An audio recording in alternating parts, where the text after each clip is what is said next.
اللہ شریف کے لیے انگنت لا تعداد درود و سلام ہو امام الانبیاء رحمت للعالمین صلی اللہ علیہ وسلم کی ذات گرامی۔ عزیزان گرامی،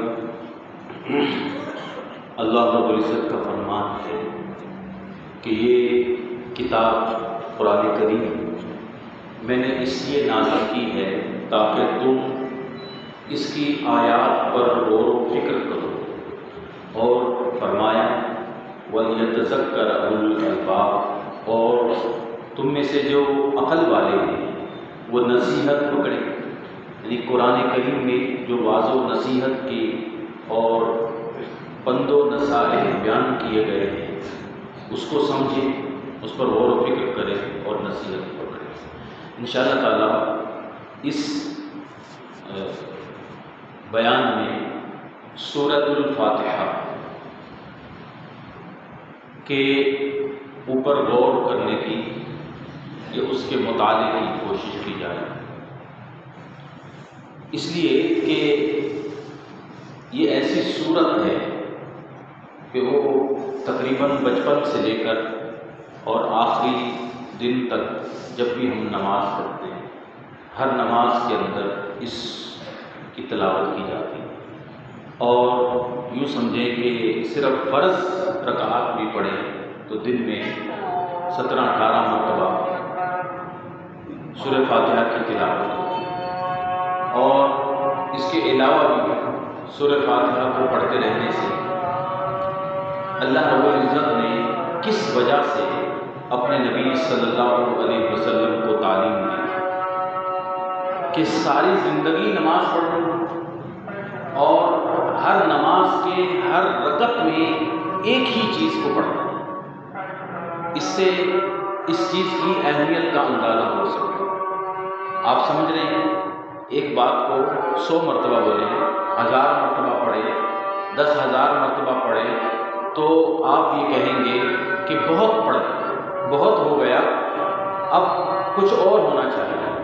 لیکن ہمارے نبی صلی اللہ علیہ وسلم نے یہ بھی فرمایا کہ لا صلاۃ لمن لم یقرأ بفاتحۃ الکتاب، جو بندہ سورہ فاتحہ نہیں پڑھتا اس کی نماز ہی نہیں ہوتی۔ اب یہ نماز فرض ہے اور نماز میں سورہ فاتحہ فرض ہے، اور ہر روز پڑھنا ہے، ساری زندگی پڑھنا ہے، ایک ہی مضمون ہے، ایک ہی بات ہے، اس کو لاکھوں مرتبہ ہم کیوں پڑھ رہے ہیں؟ یہی نہ کہ اس کے اندر کوئی عظیم معنی موجود ہیں اور اس کے اندر اللہ رب العزت کی شان اور اللہ کی توحید، اللہ کی طاقت اور اللہ کی عظمت کا سمندر موجود ہے۔ اس میں انسان اللہ سے کیا مانگتا ہے اس کا ذکر ہے، اور کیا نہیں مانگنا چاہیے اس کا ذکر ہے، کن لوگوں کے راستے پر چلنا چاہیے ان کا ذکر ہے، اور کن لوگوں سے اپنے آپ کو بچا کر رکھنا چاہیے اس کا ذکر ہے۔ یوں کہیں کہ اگر یہ سورہ فاتحہ کے جو نام ہیں ان میں ایک نام ام القرآن بھی ہے، یعنی یہ پورے قرآن کا خلاصہ ہے، یہ پورے قرآن کی بنیاد ہے۔ پورے قرآن میں جو تعلیمات بیان کی گئی ہیں اس کو ان 7 آیتوں کے اندر اللہ رب العزت نے پرو دیا۔ اللہ اکبر! اندازہ ہی لگانا ہو نا، تھوڑی سی سمندر کا ایک قطرہ دیکھیں کہ بسم اللہ الرحمن الرحیم میں کتنے حرف ہیں۔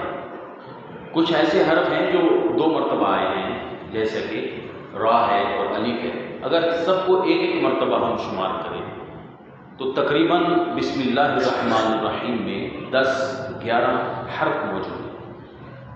یہ حروف پورے قرآن کریم کی ہر آیت کے اندر یہی ہے۔ نہیں سمجھائی؟ قرآن کریم کی کسی بھی ایک آیت کو آپ اٹھائیں اور اس کے حروف کو غور سے دیکھیں، اس کے اندر بسم اللہ الرحمن الرحیم کا کوئی نہ کوئی حرف موجود ہے۔ اتنا عظیم اور گہرا تعلق یہ انسان کے بس کی بات نہیں ہے۔ کوئی ایک انسان کتاب لکھے اور اتنی عظیم کتاب ہو جس کے اندر ہر قسم کا موضوع ہو، 6,600 سے زیادہ اس کی آیتیں ہوں، 114 اس کی صورتیں ہوں، اور ہر آیت کے اوپر یہ خصوصی طور پر توجہ کی جائے کہ اس کے اندر یہ بسم اللہ الرحمن الرحیم کا کوئی نہ کوئی حرف آنا چاہیے، ایسا انسان کی بس کی بات ہے، یہ انسان کر ہی نہیں سکتا۔ یہ اس کتاب کے آسمانی کتاب ہونے کی ایک دلیل ہے، اور خود قرآن کریم بھی ایک معجزہ ہے۔ اس معجزوں میں، حیران کن معجزوں میں بسم اللہ الرحمن الرحیم یہ بذات خود ایک معجزہ ہے۔ اب آپ دیکھیں گے کہ جب بسم اللہ الرحمن الرحیم یہ معجزہ ہے تو سورہ فاتحہ کے اندر اللہ رب العزت نے کیا کیا عظمتیں اور ہمارے لیے کتنی نصیحتیں، ہمارے لیے اس کے اندر کتنی برکتیں، اس کو پڑھنے سے ہمارے لیے کیا کچھ ملتا ہوگا۔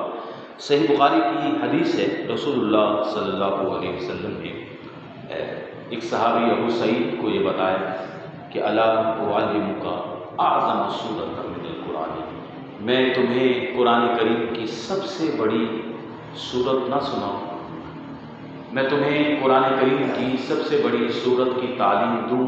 اس صحابی نے کہا جی ہاں اے اللہ کے رسول۔ تو آپ نے فرمایا الحمدللہ رب العالمین، سورہ فاتحہ قرآن کریم کی سب سے عظیم ترین سورت ہے۔ آپ نے یہی بات گزشتہ بیانوں میں سنی ہوگی، وہاں پر آیت الکرسی کا ذکر تھا، لیکن وہ قرآن کریم کی سب سے عظیم آیت تھی، وہ ایک آیت تھی، اور یہ ایک سورت ہے، مکمل سورت۔ اللہ اکبر۔ پیارے نبی صلی اللہ علیہ وسلم فرماتے ہیں ما انزل فی التوراۃ، اس سورہ فاتحہ جیسی عظیم سورت نہ تو تورات میں ہے، نہ انجیل میں ہے، نہ زبور میں ہے، اور قرآن کریم میں بھی اس قسم کی اور کوئی اور نہیں ہے۔ اللہ رب العزت نے فرمایا ہے وَلَقَدْ آتَيْنَاكَ سَبْعًا مِنَ الْمَثَانِي وَالْقُرْآنِ الْعَظِيمِ، باقاعدہ اللہ رب العزت نے فرمایا کہ میں نے تمہیں قرآن کریم عطا فرمایا، اور میں نے تمہیں یہ 7 آیتیں بھی عطا فرمائی۔ یہ 7 ایسی آیتیں ہیں جو ساری زندگی دہرائی جانے والی ہیں، بار بار پڑھی جانے والی ہیں۔ مسلم کی حدیث ہے، عبداللہ بن عباس رضی اللہ تعالیٰ عنہ بیان فرماتے ہیں کہ ایک مرتبہ ہم رسول اللہ صلی اللہ علیہ وسلم کے پاس بیٹھے ہوئے تھے، اور پیارے نبی صلی اللہ علیہ وسلم نے ہمیں بتایا کہ جبرائیل علیہ السلام بھی آپ کے سامنے تشریف فرما ہے۔ آسمان سے ایک آواز آتی، جبرائیل علیہ السلام نے فرمایا اے اللہ کے رسول، یہ آسمان کا وہ دروازہ کھلا ہے جو آج سے پہلے کبھی نہیں کھلا۔ پھر آپ نے فرمایا کہ یہ جو فرشتہ ایک نور لے کر آیا ہے، اور یہ نور اور یہ روشنی اور اس قسم کی عظیم معانی والی آیتیں پہلے کبھی نازل نہیں ہوئی، بلکہ یہ فرمایا کہ اے نبی صلی اللہ علیہ وسلم، آپ کو اللہ رب العزت نے ابشر بنورین، 2 نور عطا فرمائے۔ یہ نور ہدایت ہے، روشنی ہے، ایسی روشنی ہے کہ انسان ساری زندگی کی گمراہیوں اور اندھیروں سے بچنے کے لیے اس نور کو مضبوطی سے تھام سکتا ہے۔ آپ کو خوشخبری ہو، مبارک ہو، اللہ رب العزت نے آپ کو 2 عظیم نور عطا فرمائے، ایک سورہ فاتحہ اور ایک وخواتیم سورۃ البقرہ، سورہ بقرہ کی آخری 2 آیتیں۔ انشاءاللہ تعالی زندگی رہی بشرط زیست سورہ بقرہ کی آخری 2 آیتوں کی بھی انشاءاللہ تعالی ترجمہ اور تفہیم کی طرف توجہ کی جائے گی۔ اللہ سے دعا ہے کہ اللہ رب العزت ہمیں قرآن کریم سمجھنے کی توفیق عطا فرمائے۔ ابو سعید خدری رضی اللہ تعالیٰ بیان فرماتے ہیں کہ ہم ایک سفر میں جا رہے تھے، اور ایک سفر کے اندر ظاہر ہے قدیم دور میں نہ تو کوئی ہوٹل تھے اور نہ کھانے کا کوئی بندوبست ہوتا تھا، تو ایک کسی قبیلے کے پاس سے ہم گزرے، ہم نے ان کو کہا کہ ہمیں کھانے کو کچھ چاہیے، لیکن وہ لوگ ہم سے واقف نہیں تھے، مسلمان بھی نہیں تھے۔ انہوں نے کہا کہ ہمارے پاس کچھ بھی نہیں ہے تمہارے لیے۔ پھر جب ہم خاموشی سے کہیں پڑاؤ ڈال کر بیٹھے تھے، ان میں سے ایک شخص دوڑ پایا اور کہنے لگا کہ ہمارے سردار کو کسی چیز نے ڈس لیا ہے اور وہ مرنے کے قریب ہے، تم میں سے کوئی بندہ ہے ایسا جو اس کا علاج کر سکے؟ تو ابو سعید خدری رضی اللہ تعالیٰ عنہ بیان فرماتے ہیں، صحیح بخاری کی حدیث ہے، میں نے کہا کہ ٹھیک ہے علاج تو ہم کریں گے، لیکن آپ کو پتہ ہے کہ آپ نے ہمارے ساتھ کیا کیا؟ ہم بھوکے پیاسے ہیں اور آپ نے ہمیں کھانے کا بھی نہیں پوچھا، آپ ہمیں اس کے لیے کوئی اجرت دو۔ تو انہوں نے ایک بکریوں کا ریوڑ ہمیں دیا، اور ابو سعید خدری جاتے ہیں اور سورہ فاتحہ پڑھ کر تلاوت کر کے اس بیمار پر دم کرتے ہیں۔ اور حدیث کے الفاظ یہ ہیں کہ ابو سعید خدری فرماتے ہیں کأنما انشط من عقال، ایسے لگا کہ جیسے اس کو زنجیروں میں جکڑا ہوا تھا، اور جیسے ہی میں نے اس کے اوپر سورہ فاتحہ کو پڑھا اور وہ زنجیروں سے آزاد ہو گیا اور وہ کھڑا ہو گیا، وہ بہت تندرست ہو گیا۔ یہ صحابی جب واپس آتے ہیں پیارے نبی صلی اللہ علیہ وسلم کے سامنے ذکر کہتے ہیں کہ اللہ کے رسول اس قسم کا واقعہ ہو گیا، اب ہم نے ان سے کچھ چیزیں لے لی تھی تو کیا وہ ہم کھا سکتے ہیں، ہمارے لیے حلال ہیں؟ تو رسول اللہ صلی اللہ علیہ وسلم نے فرمایا کہ ہاں، وَاضْرِبُوا لِي سَهْمًا بِسَهْمٍ، اور آپ نے فرمایا کہ اس میں سے مجھے بھی کچھ حصہ دینا۔ یہ علماء بیان کرتے ہیں کہ کوئی نبی صلی اللہ علیہ وسلم کو ضرورت نہیں بھی ہوگی، پھر بھی پیارے نبی صلی اللہ علیہ وسلم نے کہا کہ مجھے بھی کھانا دو، اس لیے کہ اس کھانے کی حلال ہونے کو مہر لگانی تھی کہ صحابہ نے یہ کہنا تھا کہ چونکہ نبی صلی اللہ علیہ وسلم نے بھی کھایا ہے، اس کا مطلب ہے کہ یہ جائز ہے، یہ جو ہم نے کام کیا وہ درست کیا۔ ایک بات پھر آپ نے فرمایا کہ وما یدریک انہا رقیہ، اے ابو سعید آپ کو کیسے پتہ چلا کہ اس میں شفا ہے؟ یعنی آپ اس بات میں خوش ہوتے ہیں، تو اگر شفا کسی چیز میں لینی ہے تو سورہ فاتحہ سے بڑھ کر کوئی شفا کی بات نہیں۔ ایمان، یقین کامل اور اطمینان قلب اور شفا کی غرض سے سورہ فاتحہ پڑھی جائے، میں سمجھتا ہوں کہ انشاءاللہ تعالی اللہ رب العزت بہت ساری روحانی اور بہت ساری جسمانی بیماریوں سے اللہ رب العزت بچا دے۔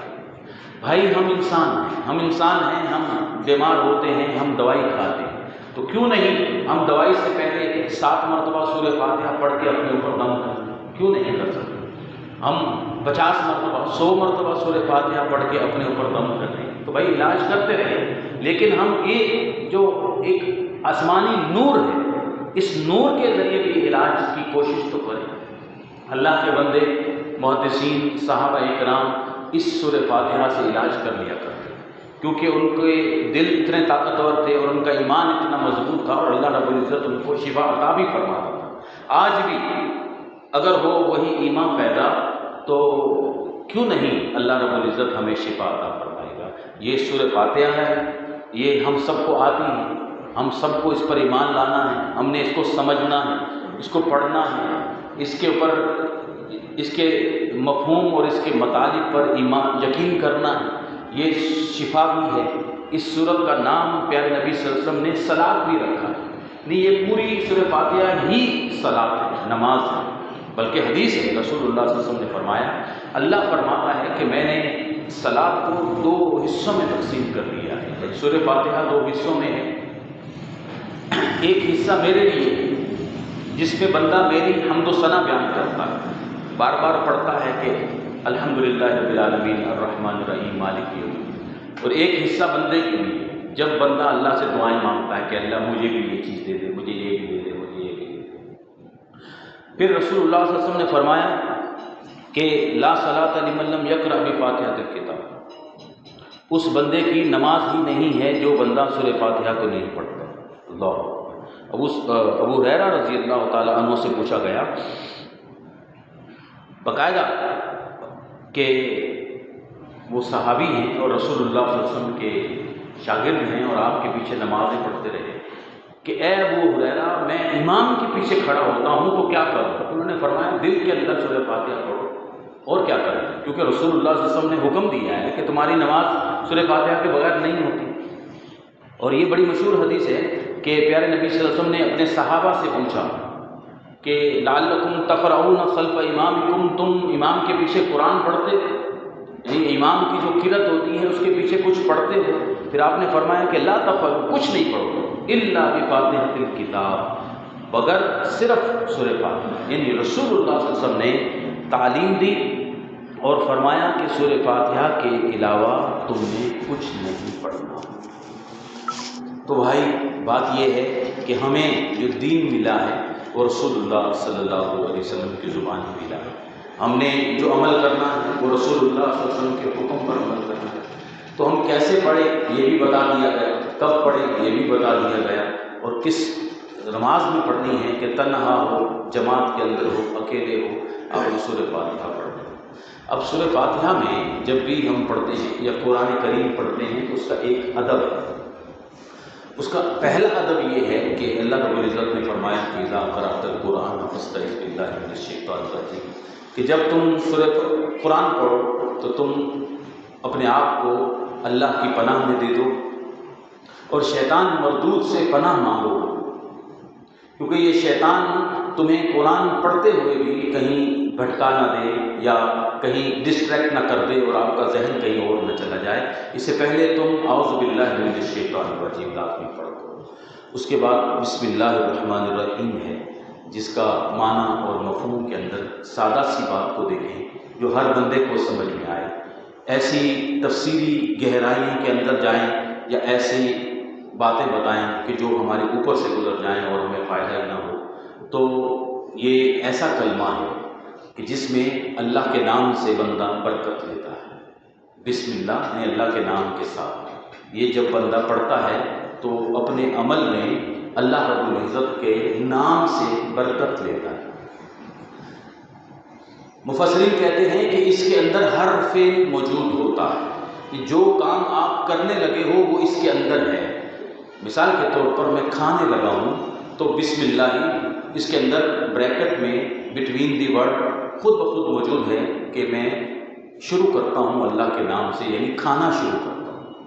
آپ پینے لگے ہیں تو آپ کے ذہن میں ہے کہ میں شروع کرتا ہوں اللہ کے نام سے، مطلب پینے لگا ہوں، لکھنے لگا ہوں، کھانے لگا ہوں، پڑھنے لگا ہوں، کچھ بھی نیک کام کرنے لگا ہوں تو بسم اللہ میں وہ فعل خود بخود موجود ہوتا ہے۔ کیونکہ ہم عمل کرتے وقت یہ چیز پڑھتے ہیں۔ کیوں پڑھتے ہیں؟ اس لیے کہ ہم وہ جو کام کر رہے ہوتے ہیں اس میں ہم اللہ کی برکت چاہتے ہیں، اللہ کا ساتھ چاہتے ہیں کہ اللہ میں اتنی توفیق نہیں رکھتا کہ یہ کام پورا کر سکوں گا، اللہ تیری برکت سے اور تیرے ساتھ سے انشاءاللہ میرا کام یہ پورا ہو جائے گا۔ اللہ اکبر۔ الحمدللہ رب العالمین، الحمدللہ رب العالمین۔ حمد کے لیے نہ تو اردو اور نہ انگلش کے اندر کہ سب کچھ میں چیزیں چیک کر کے آیا، کسی کے پاس کوئی ایسا لفظ ہی نہیں ہے کہ وہ اس کا مفہوم بتائے۔ کوئی طاقت کسی زبان میں ہے ہی نہیں کہ وہ حمد کا مطلب بتا سکے۔ اس کے لیے مفسرین نے بڑی بڑی جو کتابیں لکھی اسی لیے لکھی کہ اس کو اصل عربی میں ہی سمجھیں گے تو اس کو الگ مزہ آتا ہے کہ یہ الحمدللہ ہے۔ آسان زبان کے لیے کیونکہ ہم اردو سمجھتے ہیں، تو وہ ذات جس کے اندر کمال ہے اور وہ پرفیکٹ ذات ہے، جس کے اندر کوئی کمی نہیں ہے، تو بندہ اس کے کمال کو دیکھ کر کہتا ہے کہ اللہ تمام خوبیاں، تمام حمد اور تمام تعریفیں تیرے لیے، تیرے علاوہ کوئی ایسی دنیا کے اندر ہمیں ذات نظر نہیں آتی کہ جو کامل ہو۔ ہم تعریفیں تو اپنے بچے کی بھی کرتے ہیں، تعریفیں تو ہم دنیا میں بہت سارے لوگوں کی کرتے ہیں، لیکن یہ سب چیزیں ناقص ہیں، وقتی ہیں اور فانی ہیں، فنا ہو جانے والی ہیں۔ عربی میں اس کے لیے مدح کا لفظ استعمال کیا جاتا ہے کہ تعریف کرنی ہے تو اس کے لیے مدح ہوتی ہے، مدح، کیونکہ یہ انسان کے لیے ہوتی ہے، وہ جو مر جاتا ہے، وہ جو فنا کے گھاٹ اتر جاتا ہے، اور حمد اس ذات کی ہوتی ہے جو ہمیشہ رہنے والی ذات ہے اور جس کی تمام خوبیاں ہیں، جو تمام تعریفوں کا مالک ہے اور تمام تعریفیں اسی کے لیے لائق اور زیبا ہے۔ وَهُوَ الْمَحْمُودُ مِنَ الْأَزَلِ إِلَى الْأَبَدِ، یعنی ہمیشہ سے حمد کے لائق ایک ہی اللہ ہے، اور ہمیشہ قیامت اور قیامت کے بعد ہمیشہ تک حمد کے لائق اگر کوئی ذات ہے تو وہی ایک ہی ذات ہے۔ اللہ اکبر، اللہ اکبر۔ اللہ رب العزت فرماتے ہیں اِن مِّن شَيْءٍ إِلَّا يُسَبِّحُ بِحَمْدِهِ، دنیا میں کچھ بھی ہے وہ سب کے سب اللہ کی حمد بیان کرتے ہیں، اللہ کی حمد بیان کر رہے ہیں، وَلَٰكِن لَا تَفْقَهُونَ تَسْبِيحَهُ، تمہیں نہیں سمجھ آتی الگ بات ہے، کیونکہ تمہیں سمجھانے کے لیے ضروری نہیں ہے کہ وہ چیز ہے بھی کہ نہیں ہے۔ ہر چیز کی، زمین کی، آسمان کی، سورج کی، چاند کی، فضاؤں کی، سمندروں کی، مخلوقوں کی، پہاڑوں کی، درختوں کی، اور جتنی بھی اللہ کی مخلوقات ہیں ان کی اپنی ایک زبان ہے، اور وہ اپنی زبان میں اللہ کی حمد بیان کریں۔ آج اس وقت فزکس نے یہ ثابت بھی کر دیا ہے، اور فزیکل سائنس بتا رہی ہے کہ دنیا میں ہر چیز سے کوئی نہ کوئی آواز پیدا ہوتی ہے۔ میں نے پہلے بھی کہا اور ہمیشہ سے میرا ایمان ہے کہ ہماری سائنس اور ہماری عقل جتنی ترقی کرے گی وہ اللہ رب العزت کی ذات اور اللہ کی شان کو مزید مضبوط اور پختہ کرتی چلی جائے گی، کہ کسی کو سمجھانے کے لیے اور کسی تک اپنی بات کو پہنچانے کے لیے زبان کی ضرورت نہیں ہے کہ نہیں سمجھ رہے نا بھائی؟ مجھے اپنا دل کے اندر جو باتیں ہیں آپ کے کانوں تک پہنچانے کے لیے زبان کی ضرورت ہے، لیکن اس موبائل فون کو آواز نکالنے کے لیے اور آپ تک بات کو پہنچانے کے لیے زبان کی ضرورت نہیں۔ اسی طرح جتنی بھی اللہ کی مخلوقات ہیں ان سب کی آوازیں ہیں، ان سب کی کچھ نہ کچھ زبانیں ہیں، اور اس زبانوں کے بارے میں خالق بتاتا ہے کہ یہ سب اللہ کی حمد بیان کرتے ہیں۔ تو اے انسان، تو اللہ کی حمد کیوں نہیں بیان کرتا؟ پیارے نبی صلی اللہ علیہ وسلم نے فرمایا، ان اللہ لیرضی، اللہ اس بندے سے راضی ہوتا ہے، یاکل الاکلۃ فیحمدہ علیہا، جو ایک لقمہ منہ میں ڈالتا ہے اور الحمدللہ کہتا ہے۔ اللہ اس بندے سے راضی ہوتا ہے جو ایک گھونٹ پانی کا پیتا ہے اور اللہ الحمدللہ کہتا ہے۔ یہ جو الحمدللہ ہے نا، اس میں اللہ کا شکر بھی موجود ہے۔ جب بندہ کہتا ہے نا کہ الحمدللہ، تو علماء کہتے ہیں اس میں الشکر للہ بھی ہے، کہ اللہ کی جب وہ حمد کرتا ہے، تعریف کرتا ہے، تو مطلب وہ اللہ کا شکر بھی ادا کر رہا ہے کہ اللہ تیرا شکر ہے، اللہ تیرا شکر ہے۔ اب ہم دیکھیں کہ ہمیں الحمدللہ اور الشکر للہ، اللہ تیرا شکر ہے اور اللہ کی ہی تعریف ہے، اور الحمدللہ سے کون سی چیزیں روکتی ہیں؟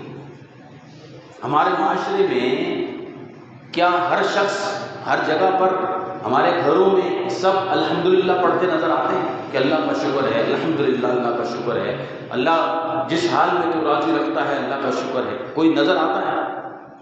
مجھے تو نظر آتا ہے کہ ہم سب روتے دھوتے، شکوے شکایت، مہنگائی، گرمی، سردی، حالات، سیاست، پریشانی، بیماری، گرد و غبار، وائرس، پتہ نہیں کیا کیا چیزیں اور بھی ہیں جس کا ہم ذکر کریں گے، ہمیشہ ناشکرا پن ہمارے اندر موجود ہے۔ تو کچھ اللہ کے بندوں نے سوچ کے ایک چند باتیں نکالی اور کہا کہ یہ اگر 6 ایسی لعنتیں ہیں ہماری زندگی کے اندر، معذرت کے ساتھ یہ لفظ جو استعمال کر رہا ہوں وہ جب دیکھیں گے آپ کہیں گے ہاں واقعی یہ غلط کام ہے، یہ 6 ایسی لعنتیں ہماری زندگی میں جو ہمیں الحمدللہ سے روکتی ہیں۔ ہم کھانا کھا رہے ہیں، الحمدللہ نہیں پڑھ رہے، ہم اللہ کا شکر نہیں ادا کر رہے، ہم مزید کی پریشانی کے اندر مبتلا ہیں۔ کون سی چیزیں ہیں؟ پہلی چیز دیکھیں، لالچ۔ مختصر ایک منٹ کے اندر بات، لالچ، پیسے کی لالچ، مال کی لالچ۔ یہ لالچ جو ہے ہمیں روکتی ہے، الحمدللہ سے روکتی ہے۔ بھائی 2 کسٹمر اور آ جائیں گے، بعد میں نماز پڑھ لوں، یہ لالچ، مزید کی لالچ، مزید پیسے کی لالچ، کچھ اور کر لوں گا پھر یہ کر لوں گا۔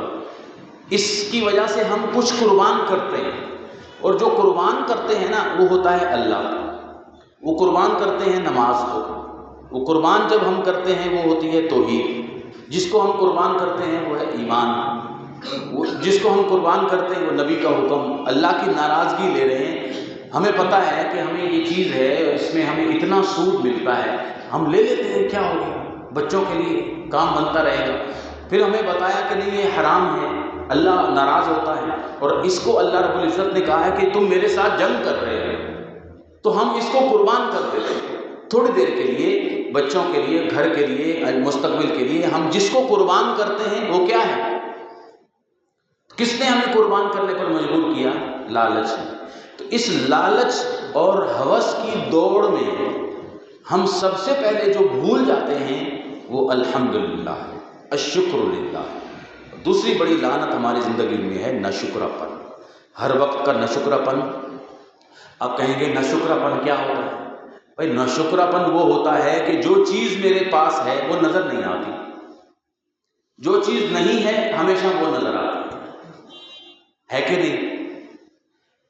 میرے پاس بائک ہے لیکن مجھے اپنی بائک کی کوئی اچھائی، کوئی افادیت نظر نہیں آتی۔ میں 24 گھنٹے چاروں طرف دیکھتا ہوں کہ لوگوں کے پاس گاڑیاں ہیں، لوگوں کے پاس گاڑیاں ہیں، بس اسی فکر میں مبتلا۔ میرے پاس گھر ہے لیکن میں بنگلوں کو دیکھتا ہوں تو میرے پاس جو نعمت ہے وہ نظر نہیں آتی۔ جب وہ نعمت نظر نہیں آئے گی تو اس کا شکریہ بھی ادا نہیں کروں گا، تو میں کیا بن جاؤں گا؟ ناشکرا بن جاؤں گا۔ پھر وہ چیزیں جو نہیں ہیں ہمیشہ وہی دکھائی دیتی ہیں۔ بس یہ چیز ہمارے ہر گھر کے اندر موجود ہے۔ ہر کھانا کھاتے وقت جو چیزیں نہیں ہیں بس وہ دیکھ لیں کہ یہ بھی نہیں ہے، یہ بھی نہیں پکایا، یہ بھی نہیں ہے، یہ بھی نہیں۔ جو چیزیں ہیں، پیارے نبی صلی اللہ علیہ وسلم کے مبارک سیرت میں جو ہمیں معلوم ہوتا ہے کہ سوکھی روٹی بھی ہے تو الحمدللہ تھا، کھجور کے 2 ٹکڑے بھی کھائے تو الحمدللہ تھا۔ تو وہ جو چیزیں ہیں، اولاد ہے نا میری، اس کے پر الحمدللہ نہیں پڑھنا، بس سارا دن یہی بات کرنا کہ یہ بات نہیں مانتے، بات نہیں مانتے۔ تو جو چیز ہے اس کو بھول کر جو چیز نہیں ہے، اب بہت سارے لوگوں سے پوچھیں جن کے پاس اولاد ہی نہیں اور روتے ہیں، باقاعدہ روتے ہیں، لاکھوں کروڑوں روپے لے کر ڈاکٹروں کے پاس بیٹھے ہیں، کہیں جائیں تو صحیح ہاسپٹل میں جو اس قسم کا علاج کرتے ہیں، وہاں لاکھوں لوگ بیٹھے ہیں، بھائی بچے نہیں ہو رہے، اولاد نہیں ہے، پیسے ہیں، رو رہے۔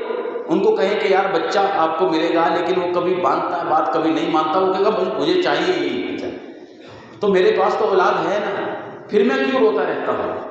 میں نے اپنے بچوں کی شادیاں کی الحمدللہ، تو مجھے اس بات پہ خوشی ہونی چاہیے، لیکن ماں باپ کی اکثریت اسی بات پہ روتی رہتی ہے کہ بہو بس ادب نہیں کرتی، بہو گھر کا کام نہیں کرتی، پھر ایک اور پلان بناتے ہیں بھائی اس کو طلاق دے کے چھوڑیں۔ ہے کہ نہیں ہے؟ ہاں بولیں گے ہر گھر کے اندر ہے۔ نوجوان باقاعدہ لڑکے روتے ہیں کہ بھائی ہماری ماں نے میرا گھر اجاڑ دیا، ہماری بہن نے ہمارا گھر اجاڑ دیا، ہماری بیوی کی وجہ سے ہمارا گھر تباہ ہو گیا۔ کیا ہو گیا بھائی؟ طلاق ہو گئی۔ کس نے طلاق دی؟ آپ نے طلاق دی نا، تو قصور ماں کا تو نہیں تھا، بہن کا تو نہیں تھا، بیوی کا نہیں تھا، آپ کو اللہ رب العزت نے مرد بنایا تھا، اللہ رب العزت نے آپ کو طلاق کا اختیار دیا تھا، آپ لوگوں کی باتیں مان کر اپنا گھر اجاڑ رہے ہیں۔ نہیں جی، ہمیں مائیں کہتی ہیں کہ اگر ماں کی بات نہیں مانو گے تو تمہیں جنت نہیں داخل ہو جائے گا، تو پھر کیا کریں؟ بیوی کو طلاق دے دیں۔ اب کیا کریں گے؟ تو وہ مائیں بھی سوچیں جو اپنے بچوں کا گھر اجاڑ کر ان کی زندگی کو جہنم بنا رہی ہیں، تو اس سے بڑا ناشکراپن کیا ہوتا ہے؟ بھائی بچوں کی تربیت کریں، ان کی آخرت کی فکر کریں اور ان کو سپیس دے، چھوڑ دیں کہ بھائی تم اپنی زندگی گزارو، جو بھی ہے اس کے اوپر شکر ادا کرو، الحمدللہ پڑھو اور اپنی زندگی گزارو۔ اور خوب یاد رکھو، ہم ماں باپ کو جیسے جیسے بوڑھے ہوتے چلے جاتے ہیں، ہمیں وہ حدیثیں یاد آتی ہیں جس میں اپنا ادب و احترام کی باتیں نظر آتی ہیں، ہمیں بچوں کے حقوق بھول جاتے ہیں، اور جب ہم بچے ہوتے ہیں تو ہمیں وہ چیزیں یاد آتی ہیں جس میں بچوں کے حقوق ہوں، ماں باپ کے حقوق بھول جاتے ہیں۔ زندگی توازن کا نام ہے، ناشکر پن کا نام نہیں ہے، اور اللہ رب العزت نے ہمارے پیارے نبی صلی اللہ علیہ وسلم کے ذریعے ہمیں یہ تعلیم دی ہے کہ لا طاعت لمخلوق فی معصیت الخالق۔ جب بھی دیکھو کہ کوئی گناہ کا کام کر رہے ہیں، غلط حکم مل رہا ہے، پھر اس کی اطاعت آپ نے نہیں کرنی۔ اصل میں اطاعت اللہ کے اور اللہ کے رسول کی ہے، بس ماں باپ کی طرف سے اگر کوئی غلط حکم ہے تو پھر ان کی اطاعت نہیں کرنی۔ ہاں ولا تقل لهما اف، ادب و احترام کرنا ہے، ان کی عزت کرنی ہے، ان کی خدمت کرنی ہے، ان کا علاج کرنا ہے، ان کے ہر حکم کو ماننا ہے، لیکن ان کے ظالمانہ حکم کو نہیں ماننا، کیونکہ ہمارے نبی صلی اللہ علیہ وسلم نے کبھی بھی ایسی تعلیم نہیں دی کہ اپنے گھر کو اجاڑو اور اپنی زندگی کو برباد کرو۔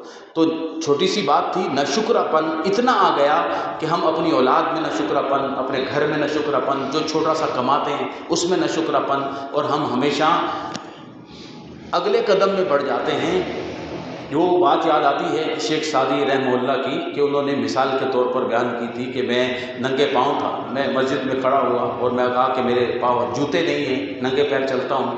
اللہ سے دعا کی، بلکہ کیا دعا کی، بس التجا کی، آنکھیں اوپر اٹھائیں کہ میں اتنا نیک آدمی ہوں اور ننگے پیر ہوں. باہر جاتا ہوں، دیکھا کہ چوک کے اوپر ایک آدمی ہے جس کے 2 پاؤں نہیں. تو پھر میں نے کہا کہ اللہ تو نے مجھے جواب دے دیا، یعنی میرے پاس جو نعمت ہے اس کی قدر نہیں کر رہا، اور یہ دیکھو اس کے پاس تو پاؤں ہی نہیں. بس یہ چیز سوچیں کہ جو چیز ہے بس اس کی کم از کم ہم قدر کریں. اللہ اکبر. تو پھر الحمدللہ انشاءاللہ تعالیٰ ضرور نظر آئے گا. آگے تیسری بڑی زندگی کے اندر جو بیماری ہے ہمارے، جو ہمیں الحمدللہ سے روکتی ہے، وہ ہے حسد. حسد دنیا کی دوڑ میں، ترقی کی دوڑ میں یہ آگے نکل گیا، میں پیچھے رہ گیا. حاسد ہمیشہ حسد میں جلتا رہتا. اور ہمارے گھروں کی سب سے بڑی بیماریوں میں سے ایک بیماری ہے حسد.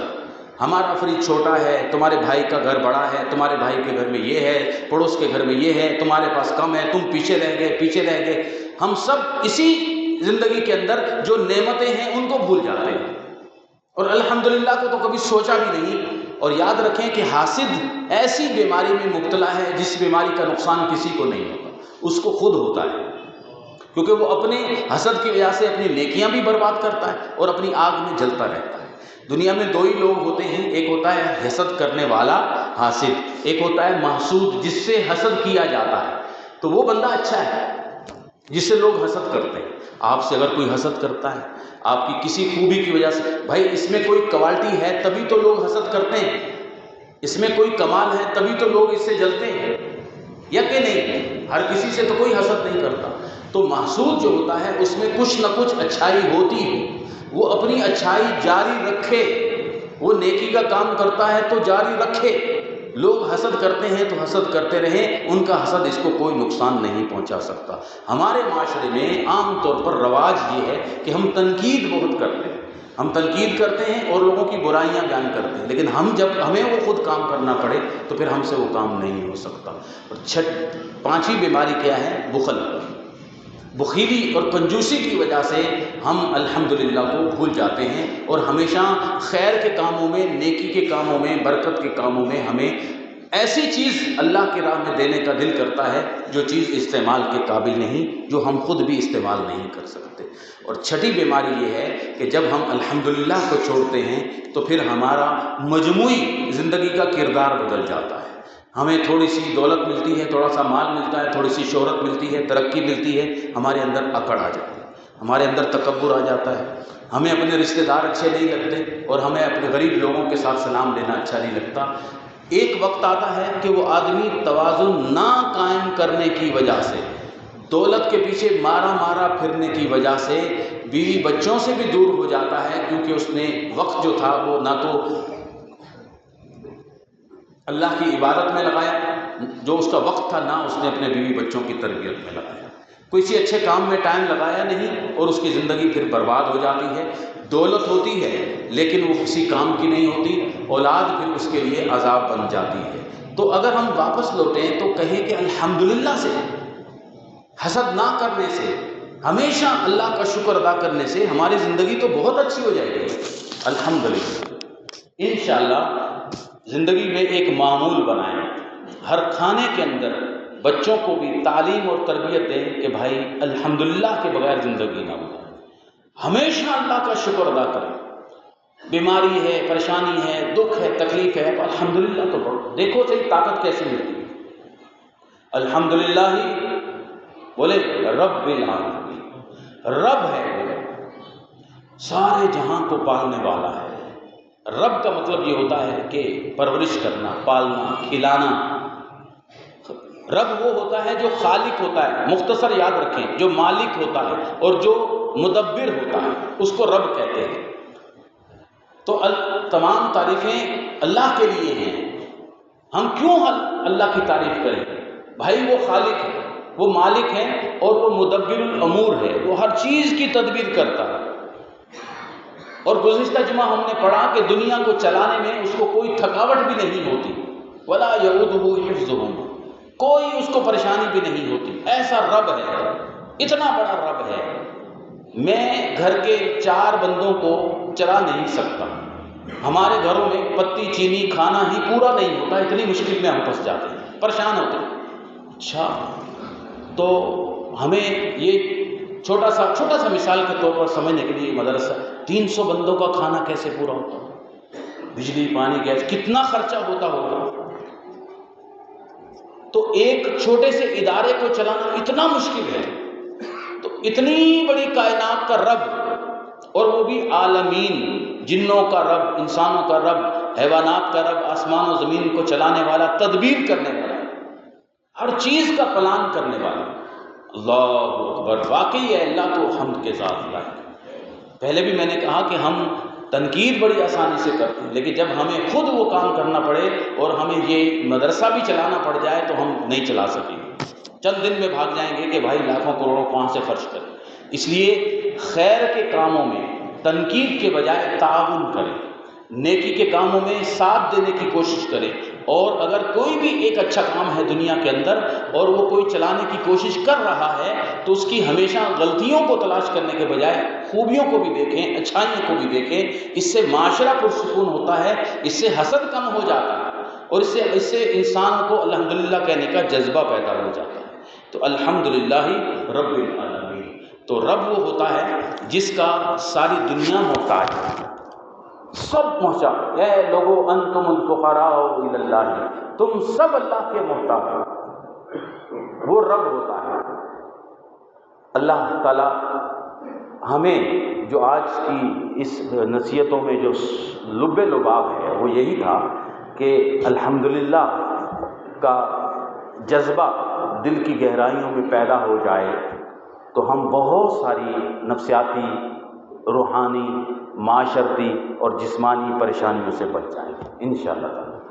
وآخر دعوانا الحمدللہ۔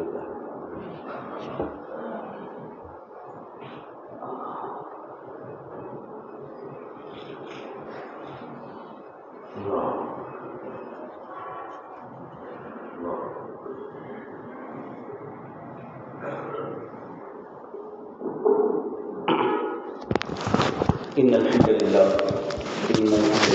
نحمده ونستعينه ونستغفره ونعوذ بالله من شرور أنفسنا ومن سيئات